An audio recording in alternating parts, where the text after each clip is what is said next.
নিভল পৃথিবীর আলো বিশ্বজুড়ে 1 ঘন্টার জন্য পালিত হলো আর্থ আওয়ার।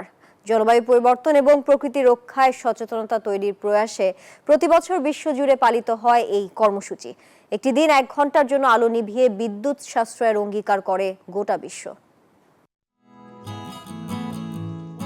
প্রাকৃতিক সম্পদের যথেচ্ছ অপচয়ে ক্রমে ধ্বংসের পথে হাঁটছে পৃথিবী। তাই তো সচেতনতা বৃদ্ধি করতে world wide fund for nature আয়োজনে বিশ্বের কোটি কোটি মানুষ 1 ঘন্টার জন্য বিদ্যুৎ ব্যবহার বন্ধ করে দেয়। পালিত হয় আর্থ আওয়ার ডে।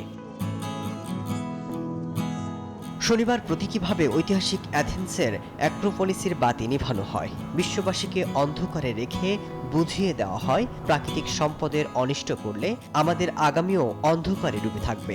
বন্ধ হয়ে যায় ঝলমলে সিডনির আলো। শনিবার রাতে ভারতের বিভিন্ন শহরে পালিত হয় আর্থ আওয়ার। দিল্লির ইন্ডিয়া গেটের আলোর শক্তি সঞ্চয়ের জন্য বন্ধ করে দেওয়া হয়। বন্ধ রাখা হয় Qutub Minar. Realize that in each and every aspect of our life, and that is what the message that we have been giving for this year for Earth Hour. পরিবেশবিদরা গোটা বিশ্বের মানুষকে যখন 1 ঘন্টা পৃথিবীকে ভালোবাসার আর্জি জানিয়ে কৃত্রিম আলো বন্ধ রাখার আহ্বান জানাচ্ছেন, তখন প্রকৃতি বিশ্ববাসীকে নিরাশ করছেন না, দিয়ে যাচ্ছে অফুরন্ত প্রাকৃতিক আলো।